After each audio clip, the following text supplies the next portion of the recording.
प्रेरणादायी व शुभ जीवन जगण्यासाठी माझे चॅनल सरळ जीवनधारा सबस्क्राईब.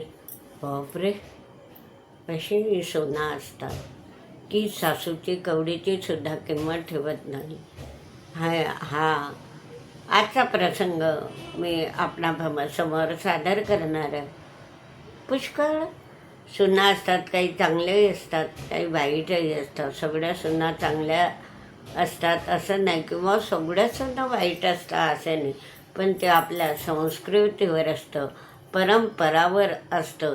सासू सासऱ्यांचा कसा मान ठेवायचा, देर ननंदांना कसा सन्मान द्यायचा, कसं हे आपल्या संस्कृतीवर अवलंबून असतं. तर काही सुना अशा बेधडक सासूची काही किंमत न ठेवता किंवा लहान मोठेपणाचा मान न ठेवता टचकन बोलून बसतात. तोच प्रसंग आज मी आपणापुढे सादर करणार आहे. पहा, रोजच मला सकाळ संध्याकाळ बाहेर मी बगीच्यामध्ये फिरते आणि सकाळची हवा सुंदर असते, संध्याकाळची झुळझुळ वारा आपल्या अंगाला झुमतो आणि बरं वाटतं. पुष्कळ कुटुंब, नवरा बायको आपल्या मुलांना घेऊन, कोणी बाबा गाडीवर येतं, कोणी सायकलवर येतं, प्रेमाने गोविंदाने मुलांच्या समजुता घालून. काही मुलं हट्ट करतात, काही रडतात. अशा प्रकारचे रोज असं कितीतरी प्रसंग रात्रंदिवस मी बघत असते. पण आजचा प्रसंग असा माझ्या हृदयाला झोमणारा प्रत्यक्ष शब्द मी ऐकल्यावर मला खूप दुःख झालं आणि खूप वाईट वाटलं. असेच रोजे फिरणारे भक्तोस पुष्कळ लोक येतात, नवरा बायको सगळं काही, म्हातारी काठी टेकत गुडघ्या टेकत, असं की चला आपल्या पायांना शक्ती यायला पाहिजे म्हणून, आणि आपल्याला सकाळी संध्याकाळची हवा शुद्ध मिळायला पाहिजे, म्हणजे आपला जीवन, आपला मन प्रसन्न राहतं आणि व्यायामही होतो. तर असंच एक 2 मुलं, एक सून आणि एक सासू आले फिरत. आता त्याच्यातला एक मुलगा कसं म्हणतो, तिथे गाड्या पण उभ्या राहतात, कार पण उभ्या राहतात, कोणी व्यायामाला येतं, कोणी काही येतं कार. तर तो मुलगा तिथे उभा राहिला छोटा आणि म्हणाला, मम्मी ही आपली गाडी आहे, ही आपली गाडी आहे. आता लहान मुलांना काय समजतं का ही आपली गाडी आहे का दुसऱ्याची गाडी आहे, असं लहान मुलांना कळत नाही.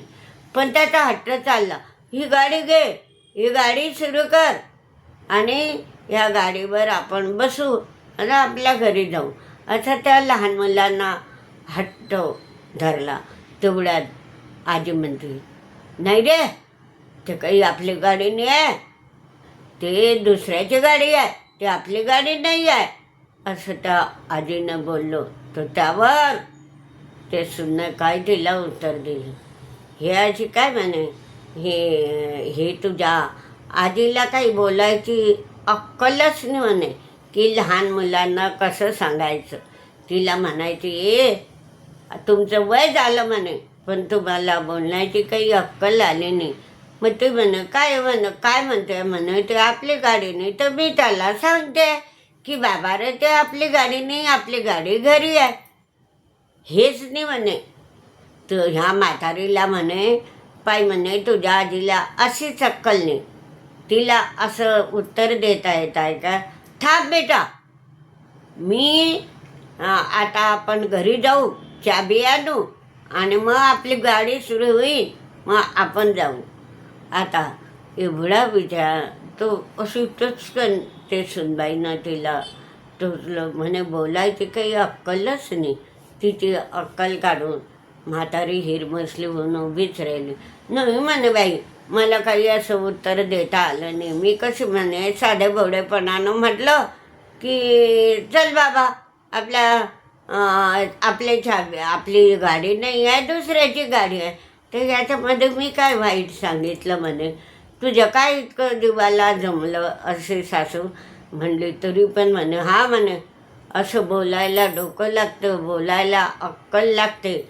अशा प्रकारे त्या म्हातारीला त्या सुनेनं हिणवलं आणि हिरमेसली होऊन खाली मान घालून म्हातारी चालू लागली आणि मी चालता चालता उभी राहिली. त्यांचा संवाद ऐकतच होते. आणि मग त्या सुनेने काय केलं, एका मुलाचं बोट धरलं, दुसऱ्या चला घरी असं फरफटत जोरात रागात ते तिच्या घराच्या दिशेने निघून गेले. आणि सासूसुद्धा हळूहळू हळूहळू हळूहळू त्यांच्या मागे चालू लागले. पण हा प्रसंग ऐकताना माझ्याही हृदयाला दुःख झालं. माझ्याही मनाला ते शब्द बोचले की ह्या बाईला काही डोकंच नाही म्हणे, काही अक्कल आहे की नाही. असं सांग ना की आपली घरी चाबी. आता ते म्हातारी बाई इतका काय विचार करणार आहे. तर अशाही सुना असतात की छोट्या छोट्या गोष्टीवरून आपल्या सासूचा अपमान करतात आणि त्या अपमानामुळे ती खचून जाते. हळूहळू तिच्या जीवनामध्ये असं दुःख येतं की मी साधं बोलते तरी पण माझ्या सुनेला माझं बोलणं आवडत नाही. असं म्हाताऱ्या माणसाची कधी वयामानाप्रमाणे आदराने बोलावं आणि आदराने राहावं. तर हा प्रसंग पाहून मलाही थोडं वाईटच वाटलं की म्हाताऱ्या माणसांना म्हणूनच म्हातारे माणसं सहन होत नाही सासू सुनांना आणि ते वृद्धाश्रमात पाठवून देतात. ही गोष्ट चटकनच माझ्या ध्यानात आली की त्यांना सासू सासरे नकोच पाहिजे असतात. मग त्यांनी कसं बोलावं, त्यांनी कसं वागावं हे का सुनांनी शिकवायचं असतं का. आता वयामानाप्रमाणे त्यांना जे बोलता आलं तेच बोलतील ना ते. अशा प्रकारे आजचा प्रसंग मी आपणापुढं सादर केला. मला त्याबद्दल दुःखही वाटत आहे की ह्या वृद्ध लोकांना, बायांना, माणसांना का वृद्धाश्रमात जाण्याची पाळी येते की अशा कजक सुना असतात. त्याच्यामुळे वृद्धाश्रमात त्यांना जाण्याची पाळी येते. हा प्रसंग पाहता बरोबर माझ्या डोक्यात चटकन हा विचार आला आणि म्हणूनच मी हा व्हिडिओ आपणापुढे सादर केला. तरी पण आपण आपल्या आईवडिलांना आदराने वागा, आदराने बोला आणि त्यांना आपल्यापासून बाजूला करू नका. आपल्या मुलांनासुद्धा आजी आजोबाचं कौतुक असतं, नवल असतं.